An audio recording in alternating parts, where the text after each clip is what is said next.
तो भी सबको राम राम। और नेक्स्ट टॉपिक हम स्टार्ट करते हैं, रूरल इंडेप्थनेस। मतलब कि रूरल एरिया में कितना कर्जा है लोगों के ऊपर, ये इसका है। अब इसमें हम पढ़ेंगे कि उस कर्जे की क्या तो वजह है, क्या वो कर्जा होने से होता है, और उसके उपाय क्या क्या हैं कर्जे से बाहर निकलने के लिए। वैसे ये कुछ टॉपिक इससे रिलेटेड पहले भी आ चुका है, अगर आपने पढ़ा हो तो। एग्रीकल्चर क्रेडिट से रिलेटेड मैंने बताया था वहाँ पे कि कर्जे से रिलेटेड, तो ये टॉपिक पहले भी आ चुका है, बट ये अलग से दे रखा है। अब इसमें ये बात ध्यान रखना, नेशनल सैंपल सर्वे है 2012-13 का, उसके अकॉर्डिंग जो रूरल के अंदर इनडेप्थनेस की हिंदी पहले मैंने बताती है, अब मैं इनडेप्थनेस ही बोलूँगा। रूरल इनडेप्थनेस की जो समस्या है वो है 5,07,796 करोड़। मतलब इतना कर्जा है हमारे रूरल एरिया में, वो पाड़ेंगे क्यों कर बेर है ना भाई, जिसके अंदर 40% तो प्रोडक्टिव लोन है और 60% अनप्रोडक्टिव लोन है। मतलब 40% तो उल्टा आ जाएगा, प्रोडक्टिव लोन है, और 60% का बेरा ही नहीं। क्या होगा? कुछ नहीं बेरा उनका। फीचर्स क्या हैं ऑफ रूरल इंडेप्थनेस के? RBI reserve bank of India ने अरेंज किया है for all India rural credit and investment survey. किसने कराया ये सर्वे? आरबीआई ने। ये चीज़ याद रखना, यही चीज़ें आती हैं।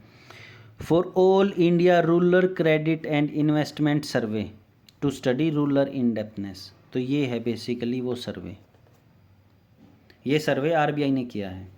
In India 31.44। चलो एक बात बताओ, नाबार्ड कब बना था और किस कमेटी से बना था, और वो कमेटी कब फॉर्म हुई थी, ये कमेंट कर देना। इन इंडिया के अंदर 31.40% रूरल हाउस होल्ड जो है इन डेप्थ हैं, मतलब कर्जे में है वो। एंड अमंग फार्मिंग फैसिलिटीज़ इतने परसेंट आर इनडेप्टेड। मतलब लगभग 40% जो फार्मिंग करते हैं, किसानी करते हैं, वो इसमें कर्जे में डूब रहे हैं। ये एक डाटा है, ये रहने दो, ये डाटा याद कर लेना और ये डाटा याद कर लेना। फार्मर्स डेप्थ are nearly 5.3% of the total property. उत्तरी बहुत ज़्यादा है। टोटल प्रॉपर्टी का लगभग 5.3% जो है वो किसानों के ऊपर कर्जा है, उनकी प्रॉपर्टी का। बहुत ज़्यादा है ये लगभग 1% होना चाहिए तो काम चल जाता है। Extent of rural indebtedness. अब क्या है, various estimates have been made regarding rural indebtedness in India, some of the notable ones. तो ये बेसिकली एक वो दे रखा है एस्टिमेट सा कि भाई इतने इतने ईयर में इतना रूरल क्रेडिट बढ़ा है। जैसे कि ये रिपोर्ट्स हैं आरबीआई ने की थी फाइनेंस में, जैसे अभी पढ़ा था नेशनल सैंपल सर्वे ऑर्गेनाइजेशन ने 2012-13 में करवाई थी। इसमें 5,07,796 करोड़, ये सारा करोड़ में है डाटा, इतना कर्ज था। ठीक है। कोज ऑफ रूरल इंडेप्थनेस, भाई इसकी कोज क्या है? एक तो पॉवर्टी है भाई साहब, लोगों के पास पैसा है नहीं, तो इसीलिए वो लोग कर्जा उठा लेते हैं ताकि कुछ कमा सकें।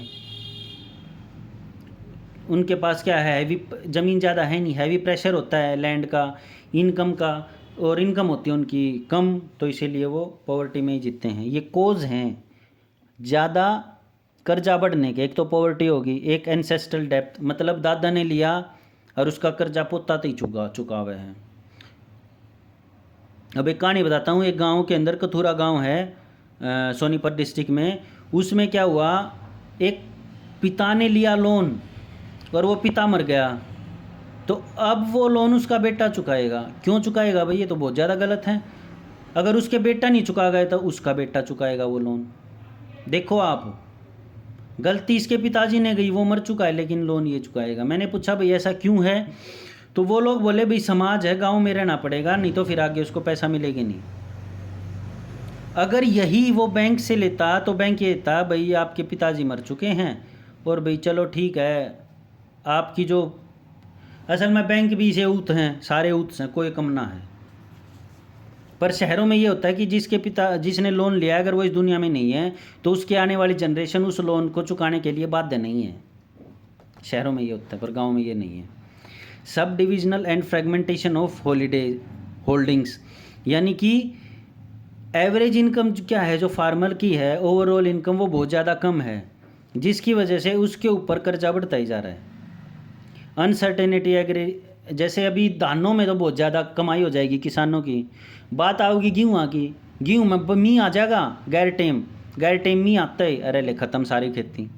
वो 60 मन निकलने होया करें लगभग 1 किले में तो वो लेकड़ेंगे 35-40 मन, तो उनका बच्चेगा के पुंजड़ कुछ ना बच्चे।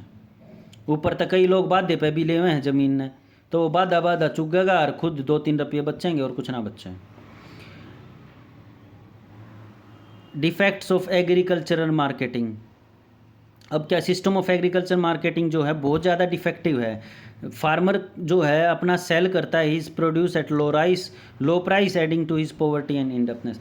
अब क्या है, मान लो वो सारी चीज़ भी सही होगी, 60 मन भी लकड़ गए, पर जब वो मंडी में गिरने जाएगा बात ना मिल रहा उसने, तो ये सिस्टम भी बहुत ज़्यादा खतरनाक है। इस वजह से भी उसके ऊपर इनडेप्थनेस बढ़ती रहती है। Illiteracy of farmer. अब फार्मर अपने आप को ज़्यादा पढ़ा नहीं पाता ना, आजकल उसके बालक पढ़ के राजी, हमारे घर में तो यो है और आगा बेरा नहीं। मेरे चाचा ताऊ वाले तो इतने नकम्मे हैं, वह कति नहीं पढ़ते चाचा वाले, उन्हें कह छकलिया पढ़ लो न्यू का नाम तो खेती कराएंगे मर लो फिर। They quote in vicious circle indebtedness induced by Mahajan and traders due to latest their income and capacity is less and they are unaware about the institutions of concession। अब क्या है, अनपढ़ होने का मेन लॉस क्या है, अब जो सरकार ने स्कीम चला रखी है वो स्कीम उन लोगों तक पहुंच ही नहीं पाती। कोई भी क्यों करो उसने बका दे है, जो ट्रेडर होता है और वो बकाई माजा है न्यू कहना या स्कीम न्यू कहना, या स्कीम तो बहुत मुंडी है। कोई भी स्कीम किसानों के फ़ायदे के लिए होती है, ये बात याद रखना। Increasing cost of modern agriculture inputs. जो हमारे मॉडर्न एग्रीकल्चर इनपुट्स हैं वो बहुत ज़्यादा हो चुके हैं, जैसे कि फर्टिलाइज़र हो गया, खाद का कट्टा बहुत महंगा आने लग गया, NPK का कट्टा बहुत महंगा आने लग गया, अमोनिया का बहुत महंगा आने लग गया कट्टा, उनकी वो ही ना बाजती। इब ऊपर तय पेस्टिसाइड्स हो गया, उनका कट्टा महंगा आने लग गया, तो उससे क्या है कॉस्ट बढ़ गई। Bad health. अब क्या है, जितनी उनको एक दिन में कैलोरीज चाहिए रूरल में तो ज़्यादा कैलोरी चाहिए अर्बन के मुकाबले, तो उतनी कैलोरीज मिल नहीं पाती, जिसकी वजह से वो लोग जल्दी बीमार पड़ जाते हैं और उनका कमाई का कुछ परसेंट डॉक्टर ले जाते हैं। Various system of money lending, ये वही आ गया महाजन और ये सब चीज़ें, उनसे पैसे ज़्यादा उस पर पैसे देते हैं। Wasteful expenditure of social obligations. अब क्या है, सेरेमनी करनी पड़ेगी, भंडारा ला दिया, फलाना ला दिया, किसी का बर्थ हो गया, किसी की डेथ हो गई, सोशल फंक्शन हो गया, इसमें भी उनके पैसे खर्च होते हैं। आउटपुट कुछ आता नहीं, पीछे खर्च हुए हैं तो फ़ायदा कुछ है ही नहीं, तो बेसिकली वो ख़त्म हो जाए है। लिटिगेशन क्या है, फार्मर्स जो हैं अनपढ़ हैं और पेटी issue they indulge in conflicts and litigation. Frequently litigation by farmer compounded their problems of indebtedness. अब क्या है, फार्मर जो हैं इलिटरेट हैं, स्कीम्स का पता नहीं लगता, इसीलिए कोई सी हो स्कीम में गलती तो फंस जाए हैं, फिर बेरा पाटा या स्कीम तो तुम्हारे लिए थी नहीं और नुकसान हो जाए। Land revenue taxes. अब क्या है, बहुत ज़्यादा इरिगेशन टैक्स है, बहुत ज़्यादा है, तो ये टैक्सेस भी किसानों को मार रहे हैं। अब आगे आ गया कॉन्सिक्वेंसेस, ये टॉपिक है क्या, हाँ कॉन्सिक्वेंसेस है, डायरेक्ट टॉपिक दे रखा है, कॉन्सिक्वेंसेस एंड डेप्थ रिलीफ मेजर। ये कॉन्सिक्वेंसेस हो गया, डेप्थ रिलीफ ये सॉल्यूशन हो गया, और अपना टॉपिक ख़त्म। बस बहुत छोटे छोटे टॉपिक हैं। कॉन्सिक्वेंसेस क्या है, एक्सप्लॉयटेशन ऑफ फार्मर। कॉन्सिक्वेंसेस मतलब ये इनडेप्थनेस तो होगी, उनके ऊपर कर्जा तो हो गया, अब उस कर्जे का इफेक्ट क्या पड़ेगा इन लोगों के ऊपर, इफेक्ट पड़ेगा भाई साहब, उनका शोषण होगा ज़बरदस्त तरीके से। शोषण कैसे होगा, हाई रेट ऑफ इंटरेस्ट पे तो वो लेंगे, गांव से ही पैसा उठाएंगे और फिर उन द्वारा पीछा पाटेंगे, फिर उनका पोता उस पीछे ना पाड़ेगा, वो 1 लाख के 10 लाख हो पाएंगे। Adverse effect on agriculture. अब क्या, अगर उन्हें ठीक तरीके से पेस्टिसाइड या NPK या अमोनिया नहीं मिलेगा तो उसका इफेक्ट कहाँ आएगा? एग्रीकल्चर के ऊपर आएगा। अब अगर उसके ऊपर आएगा, उपज कम होगी तो जो उसका प्रोडक्शन है वो कम होगा, प्रोडक्शन कम होगा तो वो मंडी में कम जाएंगे, डिफ़िकल्टी, और उससे क्या होगा, उनको पैसा कम मिलेगा तो उसकी लाइवलीहुड पे खतरा आएगा। लाइवलीहुड पे मतलब जो उसको लोन है वो ज़्यादा लेने पड़ेंगे, जिसकी वजह से उसकी जो डेली की कमाई है वो कम हो जाएगी। Transfer of land to non agriculturist, अब क्या है, इन डेप्थनेस के कारण उसको अपनी ज़मीन बेचनी पड़ेगी। ज़मीन बेचनी पड़ेगी तो कमाने का साधन गया।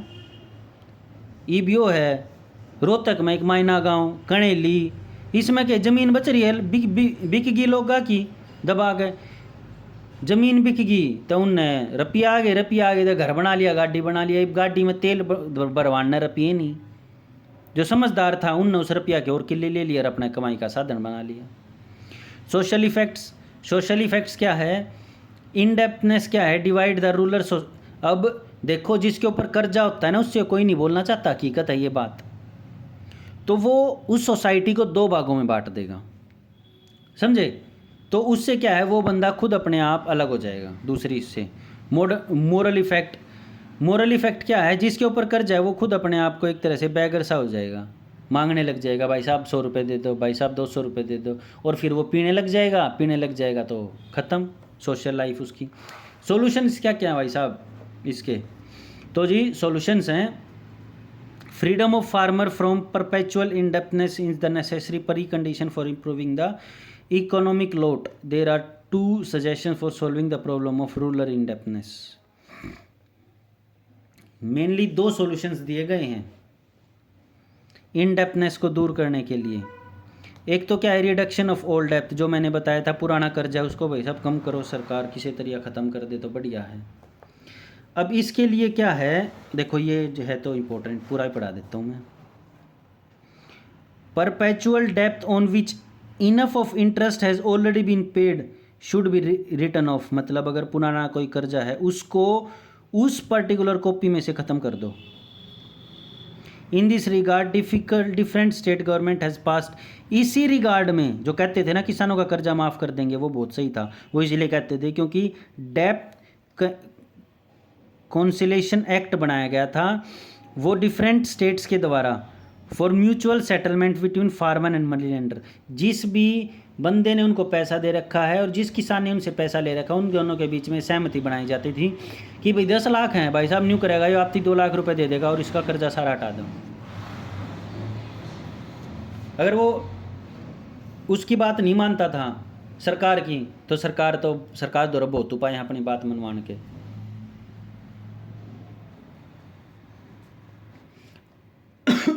सॉरी।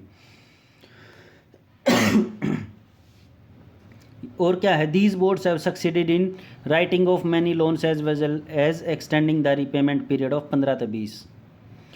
इसमें क्या है, रीपेमेंट जो है दोबारा से जो पेमेंट करनी है यानी कि किसान को, उसके लिए उनको समय दे दिया, भाई साहब 15 से 20 साल दें, वहाँ दे दियो आप, ठीक है, इतना टाइम दे दें। हाँ, अब क्या है, 1989 में जनता गवर्नमेंट ने क्या है, रिटर्न ऑफ कर दिए थे लोन, किसके, स्मॉल एंड मार्जिनल फार्मर के, जो बहुत बढ़िया स्टेप था मेरे अकॉर्डिंग।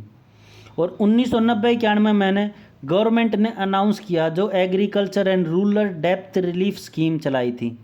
1990-91 में गवर्नमेंट ने एग्रीकल्चर एंड रूरल डेप्थ रिलीफ स्कीम चलाई। इस स्कीम में प्रोवाइड किया गया डेप्थ relief up to 10,000 to borrower to of banker cooperative institution regional rural bank. इसमें क्या किया, उनको क्या कहा, भाई साहब जिसका 10,000 तक कर्जा है ना वो माफ़ कर दो। अब सोचो 1990-91 में 10,000 की बहुत ज़्यादा वैल्यू थी। इस टाइम पर 1990-91 में घी लगभग शायद 110 या 120 रुपये किलो आता था। तो अब उस टाइम पे सोच लो 10,000 की क्या वैल्यू थी, मेरे हिसाब से 10 लाख के बराबर थे, क्योंकि आज वो 100 का जो अपना घी है वो 1000 का हो रहा है, तो यानी कि 10 टाइम्स, तो यानी कि 1 लाख से 10 लाख तक की वैल्यू है। ठीक है, तो इनका ये 10,000 रुपये ख़त्म कर दिया था। अब याद रखना 1989 में जनता गवर्नमेंट ने किया था रिटर्न ऑफ के लिए। अच्छा, रिटर्न ऑफ होता है जो एक पर्टिकुलर डेयरी में किताब में, पुस्तक में, इसको नाम तो है क्या कहते हैं, मैं भूल गया यार। तो इस पुस्तक में उनका ये लिखा होता भाई, मन्ना फतेह सिंह सन ऑफ जगबीर सिंह को 10,000 रुपये दिए, इस तारीख को दिए, इसलिए दिए। तो उन्होंने कहा भाई इसको ख़त्म कर दे, काट दे। इन्होंने तेरे से 10,000 रुपये लिए थे और तेरा लो वो हो गया, इंटरेस्ट होगा, ब्याज होगा तेरा लगभग 30,000 रुपये, 3 गुना। तो भाई न्यू कर ले, ये तरती 15,000 रुपये दे देंगे। ये भी मिल गया और इसका कुछ अमाउंट भी मिल गया, तो वो राजी हो जाएगा। तो चलो ठीक है, मेरा ब्याज वो तो आया, ब्याज तो छोड़, मूल तो आया, तो मान जाते थे। अब इसमें क्या था, इस पैकेज के अंदर, पैकेज मतलब ये जो स्कीम थी एग्रीकल्चर एंड रूरल डेप्थ स्कीम, इसके अंदर स्पेशल पैकेज चलाए गए, relief measure for distress farmer, मतलब जो पहले से ही इन डेप्थ में जी रहे हैं उनके लिए रिलीफ मेजर किया गया। रिलीफ मतलब उनको उस इन डेप्थनेस से छुटकारा दिलाया गया। Depth waiver and relief package, अब ये क्या आ गया भाई, जिसने 1 लाख रुपये ले रखे 1990 क्या नाम भाई साहब, उसका 10% अब माफ़ कर देंगे, 1 लाख तो दे नहीं सकते। रिकवरी लिंक इनिशिएटिव 2013 में हरियाणा गवर्नमेंट ने अनाउंस की थी रिकवरी लिंक इनिशिएटिव स्कीम। इसके अंदर क्या गया 2013 for the effect of borrow, under this scheme 50% of outstanding interest will be borne by the state government if the borrower pay the outstanding amount of loan and interest. उसने किया कि भाई अगर जो 2013 में यह स्कीम आई, इसके अंदर रिकवरी लिंक इनिशिएटिव, इसके अंदर क्या किया कि भाई जो स्टेट गवर्नमेंट है वो 50% आपका दे देगी अगर आप लोन और जो उसका इंटरेस्ट है वो चुका दो, तो 50% उसमें से जिसका लोन और इंटरेस्ट है उसका 50% वो दे देगी state government.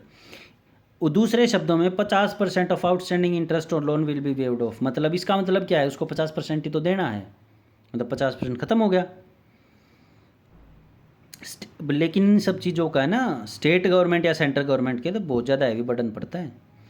State loan waiver scheme, अभी से छुटकारा पाने के लिए लोग करते क्या हैं, इस स्कीम से ये लोग करते हैं, ये लोग किसी ना किसी उस पर वो बढ़ा देते हैं, सेस होता है इंटरेस्ट के, अपना जो इनकम टैक्स देते हैं या कोई हम टैक्स देते हैं उसके ऊपर टैक्स लगाना है, टैक्स के ऊपर टैक्स इज कॉल्ड सेस, वो लोग बढ़ा देंगे, वो बढ़ा देंगे, या पेट्रोल 2 रुपये महंगा कर देंगे।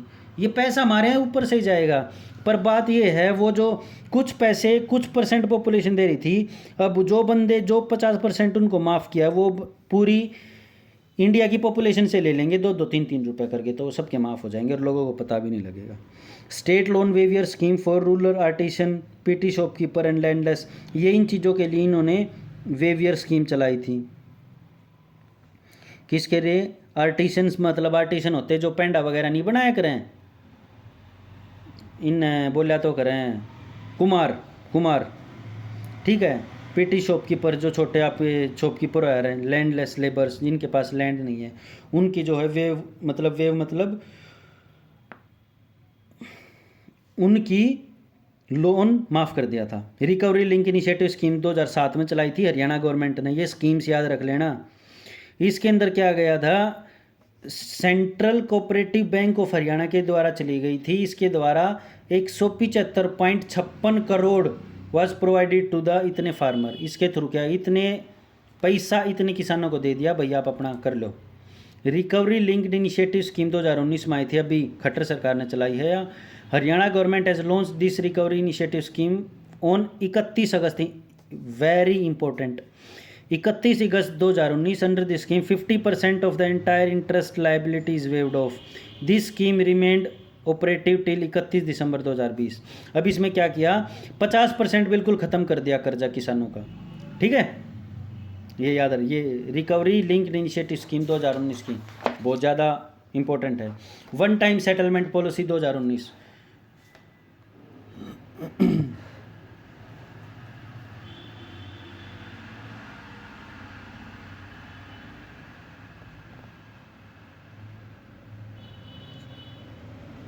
इसमें क्या किया, हरियाणा गवर्नमेंट ने लॉन्च किया था one time settlement policy to provide one time opportunity to the borrower of cooperative bank who have not been able to repay their loans for the reason beyond their contract control. अब क्या है, कोई अगर किसान लिया हुआ कर्जा वापस देने में असमर्थ है तो उन किसानों के लिए वन टाइम सेटलमेंट पॉलिसी लेके आई थी। इसमें क्या किया था, ऑपरेटिव थी या 1 सितंबर 2019 से 31 जनवरी 2020 तक। इस स्कीम में क्या किया, सारी की सारी आउटस्टैंडिंग इंटरेस्ट जो है वो ख़त्म कर दी जाएगी of borrower who settle their account, यानी कि जो बैंक में आके अपने अकाउंट को सेटल करेगा। मतलब कि भाई एक बारी बैंक में आ जाओ, बैंक वाले कहोगे भाई साहब 5 लाख की बजाय नहीं करो 3 लाख रुपये भर दो और अपना ख़त्म करो सिस्टम, तो उसका फिर अकाउंट बिल्कुल बंद हो जाएगा, कोई दिक्कत नहीं है।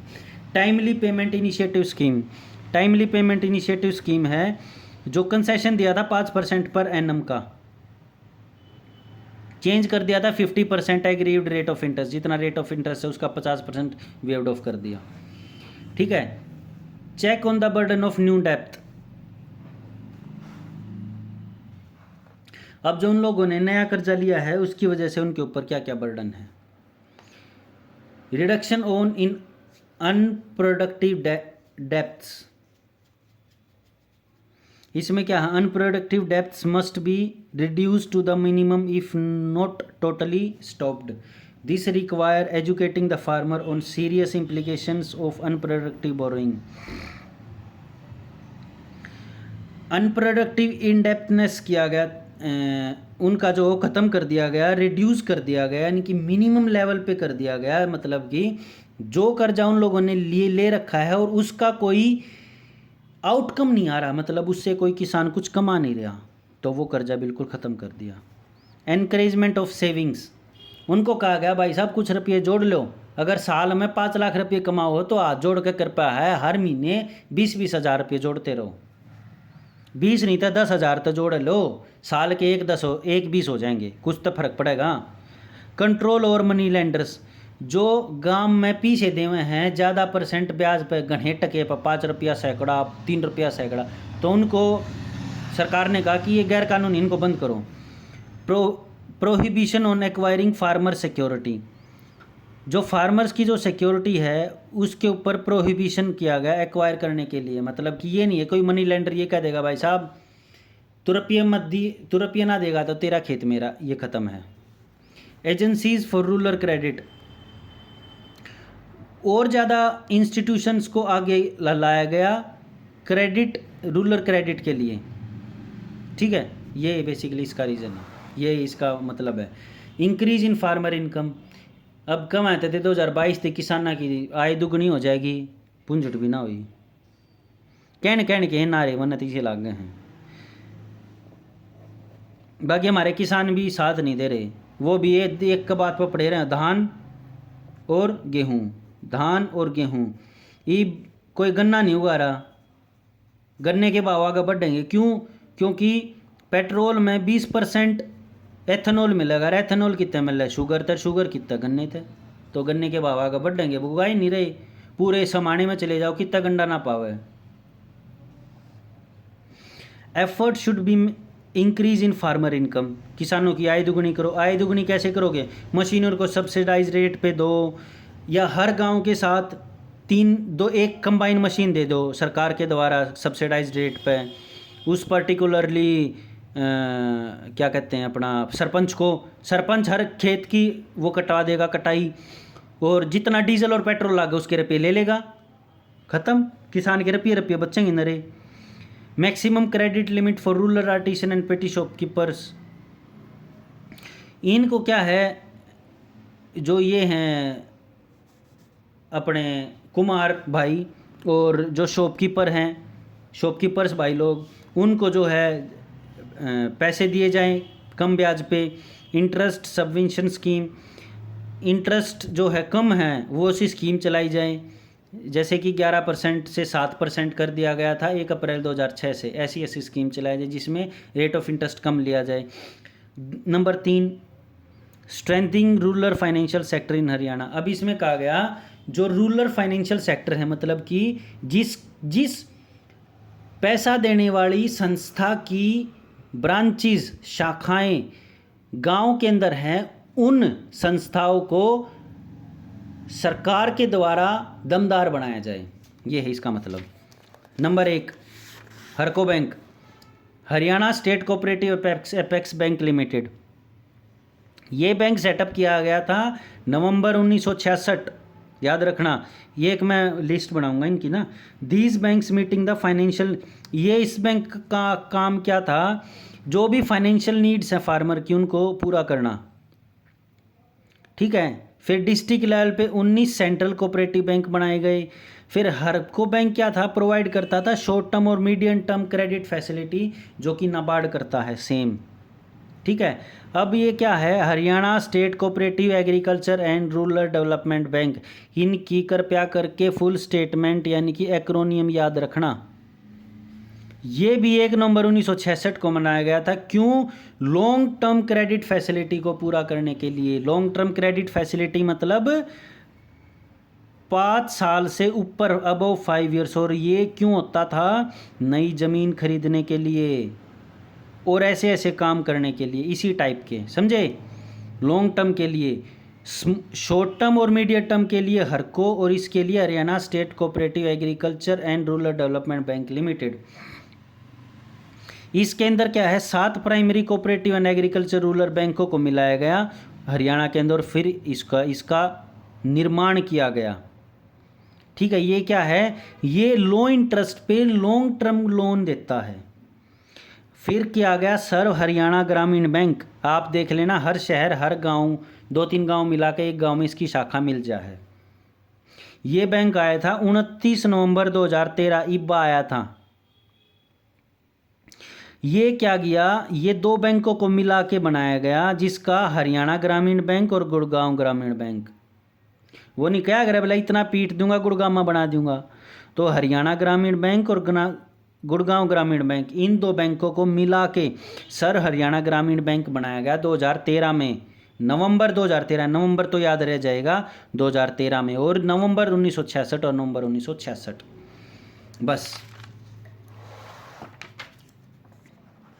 ये क्या है, हरियाणा के अंदर केवल और केवल एक है रीजनल रूरल बैंक, सर्व हरियाणा ग्रामीण बैंक, RRB है ये। प्रेजेंटली दिस सर हरियाणा ग्रामीण बैंक की 650 शाखाएं हैं हरियाणा में, और ये स्पॉन्सर किया जाता है पंजाब नेशनल बैंक PNB के द्वारा। इसका लोगो भी कुछ PNB टाइप का ही है, सर हरियाणा ग्रामीण बैंक का। ये क्रेडिट फैसिलिटी प्रोवाइड करता है इन लोगों के लिए, dairy, poultry, piggery, horticulture, self employed ये। और ये सेल्फ हेल्प ग्रुप है, उनको भी लोन देता है, महिला विकास कार्ड भी देता है, जनरल क्रेडिट कार्ड भी देता है, किसान क्रेडिट कार्ड भी देता है, बल्कि KCC जो है आजकल होम लोन भी देने लग गया, सब कुछ देने लग गया। मैंने KCC उसका सर हरियाणा ग्रामीण बैंक का वो भी बताया था। Commercial bank and post office saving bank ये लोग भी देते हैं पैसा। तो इसका मतलब क्या है, बहुत ज़्यादा स्कीमें चला रखी हैं, इसमें कोई डाउट नहीं है, लेकिन इन स्कीमों को एक छाते के अंदर लेके आना पड़ेगा। किसानों को यही नहीं पता कि कौन कौन सी स्कीम है। Haryana government has abolish the provision of section 104 of the Haryana cooperative society act. Under this section there is provision for arresting the defaulter of non payment of the loan. देखो हरियाणा गवर्नमेंट ने कितना बढ़िया काम कराया था 1984 में। 1984 में हरियाणा कोऑपरेटिव सोसाइटी एक्ट का सेक्शन 104, याद रखना ये सेक्शन आ सकता है। सेक्शन 104 कहता था कि अगर कोई भी कर्जा लिया हुआ इंसान उस कर्जे को नहीं लौटाता है तो उसको अरेस्ट किया जाए। वो सेक्शन ही ख़त्म कर दिया। अब क्या है भाई साहब, अरेस्ट नहीं कर सकते, ठीक है, कैंसिल कर दिया सेक्शन 104। इन शॉर्ट अगर कोई लेता है तो वो कोई ज़रूरी नहीं, वो पैसा चुकाए ही, चलता है, सब चलता है। ये होगा अपना रूरल इंडेप्थनेस। अब आ जाता है, कल करेंगे अपन MSME, micro small and medium enterprises Haryana के अंदर। ऑल द वेरी बेस्ट, और अपना अच्छे से पढ़ो और ध्यान रखो।